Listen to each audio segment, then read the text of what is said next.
Here I am, yearning for your cure. This humble servant will be diverted from you no more. Assalamu alaikum wa rahmatullahi wa barakatuh. May Allah's peace and blessings be on each and every one of you. I'd like to welcome you, dear viewers, to another in our series, The Best of Tahweed. In this series, we're looking at the best evidences to support the correct understanding of Tawheed in Islam. The proper knowledge of Tawheed is essential to ensure that our worship is legitimate, that Allah would accept it from us, because we're doing it the way that He had prescribed for us to do it. And we're not doing it the way that satanic forces have introduced, which violate and contradict the essential principles of worshiping God alone, which is the basis of our declaration of faith, La ilaha illallah, there is no God worthy of worship but Allah. So we have been looking at that and looking at also the various common ways in which the principles of Tawheed from these aspects are violated. We looked at charms and omens, how this involves depending on other than Allah, believing that a charm, a bracelet, a necklace, an object has the power to prevent evil and to bring good. That is the realm of Allah subhanahu wa ta'ala. He is the one who can do that. So when we depend on a charm, we have given the attributes of Allah to His creation. Similarly, omens, where people take from animal movements, birds, variety of incidents which happen in the home, breaking of mirrors, spilling of salt, signs of bad or good to come. By attributing the coming of good or the coming of bad, evil, to these incidents is to give, again, what is in the realm of Allah to His creation, where the events have taken place. That is why the Prophet, may God's peace and blessing be upon him, on one occasion, when there was a lunar eclipse, which occurred on the same day that his son Ibrahim died. The people felt that this eclipse was the consequence of the death of his son. So he called the people together and told them that lunar eclipse or solar eclipse, these natural phenomena which take place have nothing to do with human lives and human affairs. They're signs from God. They're not the result of what happens among us. So he clarified, removed that thought from their mind because of the coincidence of the eclipse happening on the same day that his son died. So this is the point that we don't take from events which happen in our lives signs of impending good or impending evil, what we call good luck or bad luck. There is no such thing. Whatever happens is in accordance with the will of Allah. Nothing happens without His will. And that's why the Prophet, may God's peace and blessing be upon him, frequently used to say, La hawla wa la quwwata illa billah. There is no movement, no power except with the permission of Allah. Now, what we have been looking at in terms of the practices and principles which are common in the world today, which violate this principle of Tahweed, is magic. We looked previously before that at astrology, and before that at fortune telling, before that yet at the charms and the omens, etc. Magic we looked at in our previous episodes, and from magic we went into magic related area where the magician is involved in calling on the jinn and agreeing with it, entering into a contract with it, that it would do certain things in this world for whatever is requested of the magician of sacrilege and inviting other people to sacrilege. So when this occurs, people are touched by the evil elements of this world. That touch can go to the level of actual possession. So we have seen and we've discussed in our previous session that the symptoms of possession may look like medical symptoms also, common medical symptoms which are known: epilepsy, split personalities, bipolar disorders, etc., etc. A variety of names have been given to it in the medical profession, though mostly these are names without understanding what's actually going on. There's a body that can be treated, and there's a body that just doesn't seem to be treatable. In that area of the untreatable, we find that those who have involved themselves in what is called ruqya, reciting the Quranic verses that the Prophet ﷺ prescribed over people who are suffering, that these people have been cured. What seemingly miraculously, they have been cured. I've myself seen cases of it, where psychiatrists were unable to do anything with an individual, and due to the reading of Quran over this person continually, he started to get better. And the only thing the psychiatrist could say was, just keep doing whatever you're doing. It's working.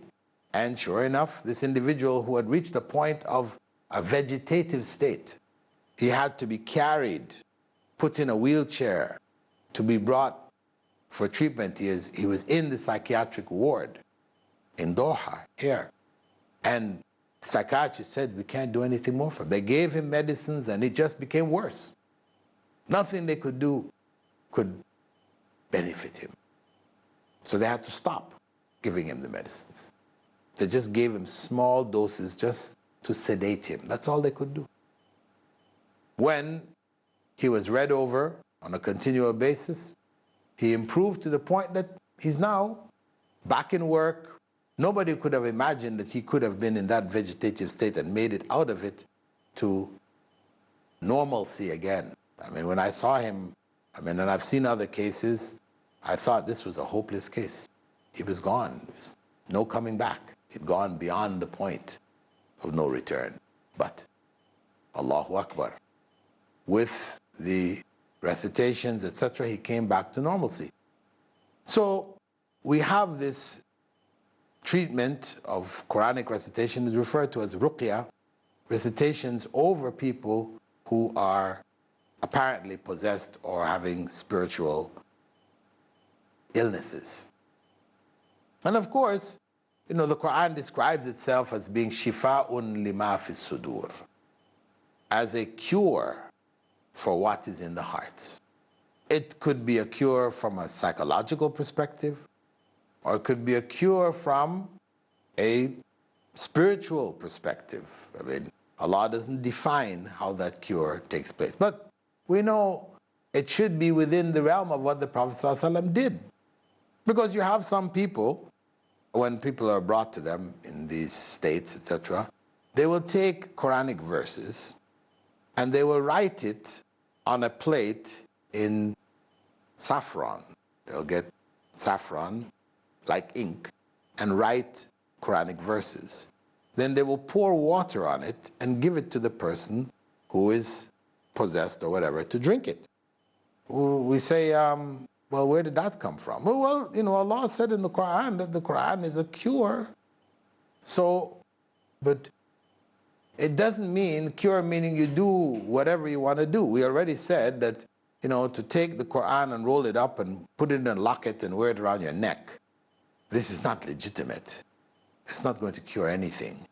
It's just like taking a prescription which the doctor gives you for your illness, rolling it up into a ball and putting it in a pouch and tying it around your neck, thinking you're going to get cured from that.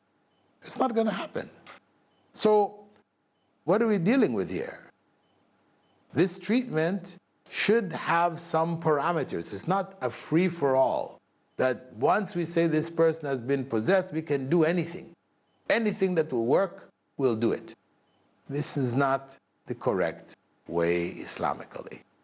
Now we're going to take a brief break before coming back to look at what is legitimate and what is illegitimate.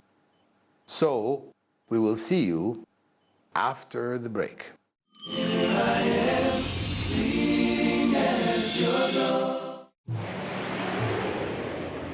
A friendly message by Dr. Zakir. The most profitable business. Would you like to know the business in which you earn the maximum profit? The secret is given in the glorious Quran. In Surah Al-Baqarah, chapter number 2, verse number 261. The example of those who spend their wealth in the way of Allah is like a seed of grain, which grows 7 spikes. In each spike is 100 grains. And Allah multiplies His reward to whom He wills. If you spend your wealth in the way of Allah, you will get a return of 700 times. In business terminology, you will get a profit of 70,000%. Is there any business you know of in which you will get a better return? Invest today in the way of Allah. Peace TV, the solution for humanity. Say indeed my prayers, my sacrifice, my life and my death are all for Allah, sustainer of the world. A dynamic. I challenge any human being to point out a single fundamental of Islam In youthful quest. Which is against humanity as a whole. Iconic, inspiring, encouraging. Don't judge Islam based on the followers. Farik Naik. Judge Islam based on the authentic sources. That's the glorious Quran and the authentic Hadith. Son of the world-famous orator on Islam and comparative religion, Dr. Zakir Naik. Allah subhanahu wa ta'ala is giving us an opportunity to do a profit job and to earn a profit reward. A star above par in Teens Star. Next on Peace TV.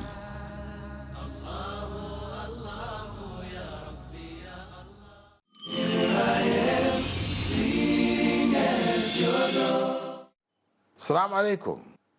Welcome back from the break.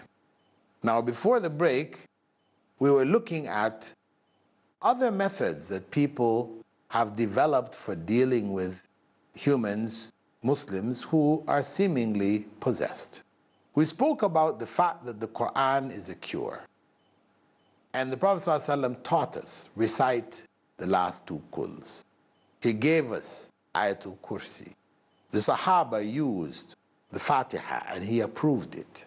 This is what we have. He also gave du'as, and we mentioned before, Adhib al-Ba's Rabbin Nas, and other du'as which involve ruqya.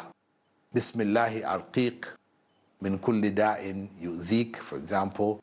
And in the name of Allah, I recite over you to cure you from whatever is harming you. This du'as like this the Prophet Muhammad ﷺ taught. So the point is that we have a clear body of practices which the Prophet, may God's peace and blessings be upon him, prescribed. Now we have practices that people have begun and now become commonplace, where they're claiming that we're curing with the Quran. The example I gave prior to the break was that of writing out a Quranic verse, say the same Fatiha or the same quls, whatever, in saffron, right? Expensive. Make it like ink and then write with it. and then pour water on top of it, and then give it to people to drink. And they drink it. We say, what is that? Where do you stop with this, you know? Shall we also take dough? And, you know, you have this, like the bakers, they'll put the dough in different shapes. You can squeeze it out slowly and write a verse from the Quran, then cook it and eat it. Where do we go? Where are the limits for all of this? The limits have to be what the Prophet ﷺ did and what he didn't do. We need to stay with what he did. So other practices where people are now reciting Quran and blowing it on bottles of water, you know, on oil, you know, zaytun, you know, the virgin olive oil, blowing on it, reciting on it. You know, you can go to Islamic stores where they're selling, you know, black seed, of course, is recommended by the Prophet ﷺ. They're selling honey, wonderful. Then they also will have bottles. You know, they say this bottle was recited on by, you know, Sheikh so-and-so. He recited over it. It costs so much. Here's another bottle. It was recited by another Sheikh, Imam so-and-so of this. And here's another bottle. So like you're going to a pharmacy, you know, and they're pulling medicines for you. Where do we get this from? We have no example of the Prophet ﷺ doing that, or of the Sahaba doing it. Yes, later on people did it, and, you know, it seemed to work. And some people said, well, okay, since it works, we can do it, you know. But we got to understand also that there is a psychological element here. Some people, when a person comes to them and they say, I'm possessed, etc., they will say, okay, you know, look at your foot. You stretch your foot out and then their foot starts to shake. See that? That's where the possession starts. It comes in your big toe. Then it works its way up your foot. So they chase it up your body, up your foot, until your head, until your hair. They take up some of your hair, cut it off, put it in a bottle, and they burn the hair. And they say, we've burnt the jinn. And you'll see people who are in this state, and this happens, and they feel, it's gone. And they feel themselves cured. And they seem to be cured. So I said, this becomes a method. We put it in our list of things that we can do. But this is psychological. You know, we know very well in the medical profession, you know, where you can, when they're testing medicines, what do? They have a control group. One group which they give the medicine to, pills, for example. Then the other group, they give them sugar pills. They tell them it's the same medicine. And you will find every time that they do this, the people who are taking sugar pills will get cured with that medicine. As the people from the medicine are cured, who are actually taking the medicine, people who are taking sugar pills are also cured. Now, if they see that the people taking the sugar pills, their cure rate is almost as good as that of the medicine, they say this medicine is not good. It's just psychological. So it's only when the medicine is bringing like 80%, 75% cure, and then the placebo, they call it, or the sugar pill, is bringing like 25%, they say, okay, 75% means this is really working. 25, but if you see 25, 30% in both cases, you say this pill is useless. So why they know that? Because half of the treatment, they'll tell you, is your faith in the doctor. You believe the doctor is going to cure you. That is enough in certain cases to actually cure you. That whatever they've done after that didn't do anything. It was just your faith in the doctor. So we know that this psychological element is there. And many cases of what people think to be possession are not really possession. Even amongst the others, like the Christians and that, Catholics, I remember reading some articles, you know, written by those who are engaged in this on a basis, real-time basis. They're saying maybe only 5 to 10% of the actual cases that come to them are real possession. The rest of it is psychological things happening with people. It tends to be more among women than among men. And, you know, so much of it is problems in the family that are brought out in this way and that way, and it's not possession at all, you know, the greater proportion of it. So we have to beware of those who are selling the deen, actually, because it becomes a business, selling the deen, for this price. It is really not fair, and people need to know what constitutes treatment of possession from a Quran and Sunnah perspective and what does not. Now, we have another issue that we raised earlier, whereby we find people possessed among Hindus, among Christians, for example, and they go to their priests, and the priests will do different things. In the case of the Catholics, they will hold up a cross, they'll read the Roman ritual, and they'll burn incense, they'll walk around them, and they'll say this and get out in the name of Christ and all these other things, and people get better. They're cured. Some cases, it may be that psychological thing. Other cases, it may very well be, because we have to, how do we explain it happening for the Christians? The Hindus also do it, and their people get cured too. And then Muslims do it, and they get cured. So when you look at it all, you start to question, well, is there any reality to this? Or is it all psychological? Well, reality is that it isn't all psychological. There is an element which is actually involved in the jinn. But why would Christian, who is following idolatry, he's calling on the wrong God, because Jesus isn't God, or a Hindu is calling on Shiva or Vishnu, which is not God also, and yet people are also cured. When you call on Allah, and your people are cured just as their people are cured. So how do you explain that? Well, the point is that in the case of the person who is treated with the Quran, the jinn will leave because the Quran has that impact on the individual, which will drive out demonic sources or demonic entities from a person. In the case of the reading of the Roman ritual of the Catholics and Protestants, or also many evangelicals are involved in this, and the Hindus, in their case, the possession of the individuals was a means of drawing people into further shirk, further elements of idolatry, which affirms for them that their faith is in fact correct. So when the shirk, the idolatry, is done in the presence of a person who has been possessed, the possessing jinn may leave that person, the person seems to be cured, while shirk has been used to cure that individual.